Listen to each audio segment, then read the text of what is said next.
Good morning guys. पिछले lecture में हम लोग बायोसिंथेसिस ऑफ द कैटेकोलामीन पढ़े थे। आज हम लोग कैटेकोलामीन की मेटाबॉलिज्म पढ़ेंगे।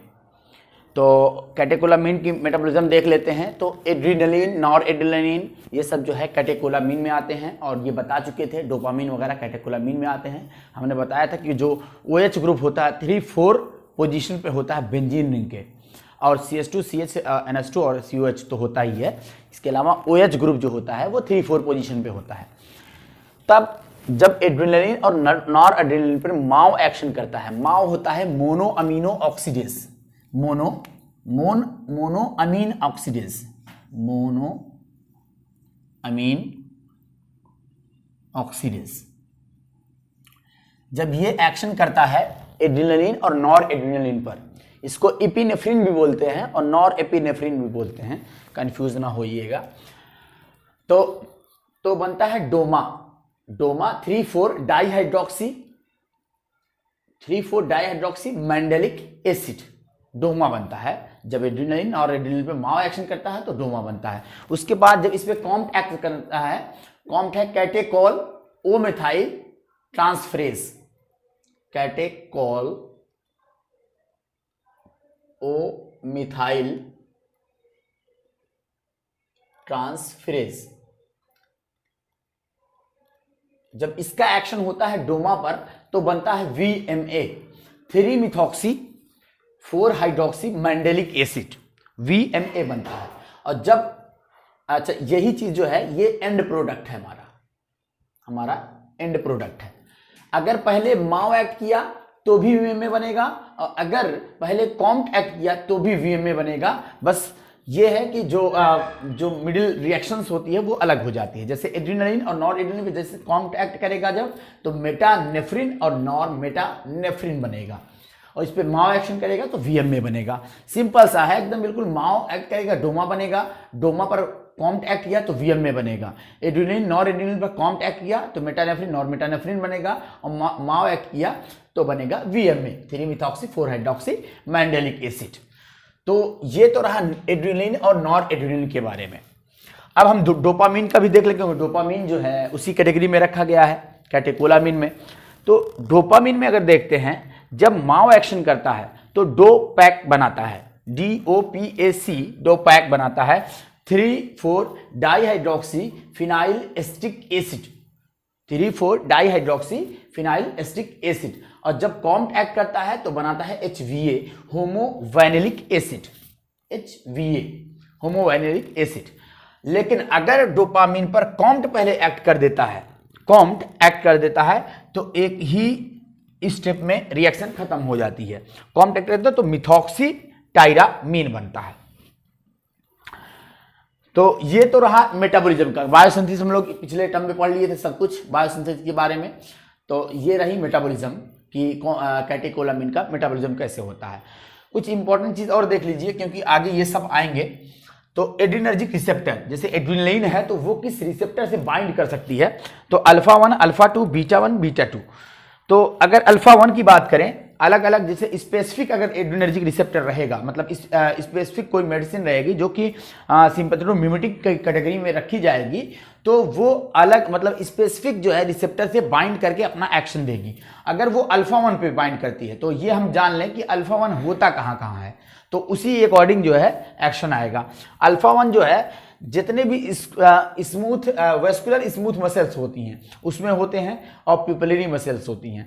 अब हमें पता है कि फाइट फियर फ्लाइट कंडीशन जो है डेवलप करवाता है कौन, adrenaline fight fear flight condition develop करवाता है।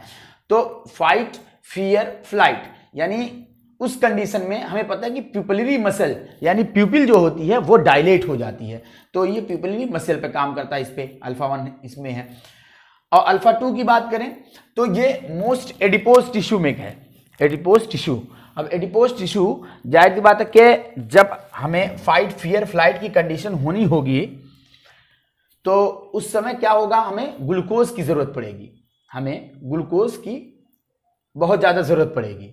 अगर ग्लूकोज की जरूरत पड़ी और ये ग्लूकोज पूरे मसल्स को यानी स्केलेटल मसल्स को, क्योंकि हम रनिंग फेज में हो गए, अगर फाइट कर रहे हैं तो भी हम रनिंग और उसमें कंडीशन में रहेंगे, और अगर हम फियर हो गए, डर गए या फ्लाइट हो गए, मतलब भाग गए, तो भागने में भी मदद करेगा ग्लूकोज। अब ग्लूकोज उस समय, जिस समय हम फ्लाइट हो रहे होंगे, जिस समय हम भाग रहे होंगे, उस समय जो है मसल्स को, स्केलेटल मसल्स को ग्लूकोज की जरूरत पड़ती है।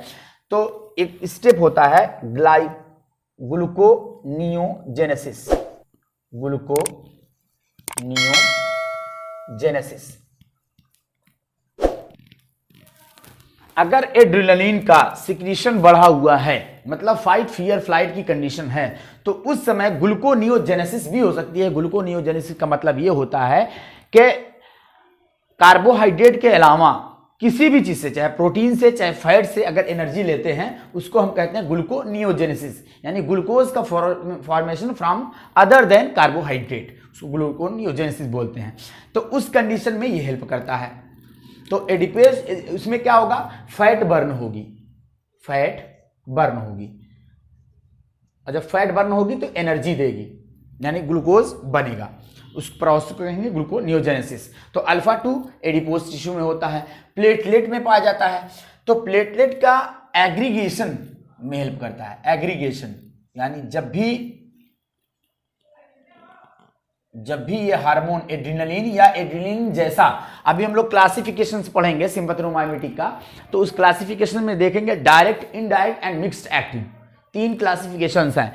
तो जब डायरेक्ट होगा तो मतलब एड्रेनलिन तुरंत बढ़ेगा, एड्रेनलिन के द्वारा एक्शन होगा। इनडायरेक्ट होगा तो बढ़वाया जाएगा किसी और हार्मोन के थ्रू, एड्रेनलिन को बढ़ाया जाएगा, वो इनडायरेक्ट होगा। मिक्स्ड में क्या होगा, दोनों एक्शन होगा, डायरेक्ट एंड इनडायरेक्ट, वो क्लासिफिकेशंस में पढ़ेंगे। तो क्या होता है, प्लेटलेट के एग्रीगेशन में हेल्प करता है, प्लेटलेट के एग्रीगेशन में हेल्प करता है। नर्व एंडिंग में पाया जाता है। नर्व एंडिंग में अब ये समझ लीजिए कि न्यूरोमस्कुलर जंक्शन में भी पाया जाता है। तो और बीटा 1 की बात करें तो ये हार्ट, किडनी, एडिपोज टिश्यू में पाया जाता है ये भी। तो अल्फा 2 और बीटा 1 ये किस में है, एडिपोज टिश्यू में है, यानी ग्लूकोनियोजेनेसिस की प्रोसेस से ये हमें ग्लूकोज बना के देगा। तो एक चीज है कि यहाँ पे हार्ट में है। अब हमें पता है कि फाइट फियर फ्लाइट की कंडीशन में हार्ट बीट क्या होगी, फोर्स ऑफ कंट्रैक्शन बढ़ जाएगा, यानी क्रोनोट्रॉपिक और आइनोट्रॉपिक एक्शन बढ़ जाएगा। Force of chronotropic and inotropic बढ़ जाएगा, heart beat and force of contraction ये दोनों बढ़ जाएंगे, तो इसलिए हार्ट में है। किडनी की बात करें तो किडनी में क्या होता है कि फाइट फियर फ्लाइट की कंडीशन में जो किडनी का जो हार्मोन होता है ADH, वो उतना अच्छे से, मतलब बहुत अच्छे से काम करने लगता है। एंटी डाययूरेटिक हार्मोन है, तो डायूरेसिस नहीं होती है। ये आगे हम लोग पढ़ेंगे इसके बारे में अच्छे से, डाययूरेटिक के बारे में, तो उसमें हम बढ़िया से उसको समझा देंगे। बाकी एडिपोज टिश्यू में तो होता ही है। बीटा 2 की बात करें तो मोस्ट स्मूथ मसल्स में पाया जाता है, लीवर में पाया जाता है। यहाँ पर इंपॉर्टेंट है, लीवर में भी पाया जाता है, यानी लीवर में अगर ये पाया जाता है तो बहुत सारी प्रक्रिया यहाँ से करवाएगा, यानी ग्लूकोनियोजेनेसिस जो होनी है वो भी लीवर के थ्रू होगी। यानी एड्रेनलिन का सिक्रीशन जब बढ़ेगा तो एडिपोज टिश्यू से ग्लूकोनियोजेनेसिस की प्रोसेस लीवर में होगी, ये इंपॉर्टेंट है, लीवर में होगी। तो बीटा 2 लीवर में पाया जाता है।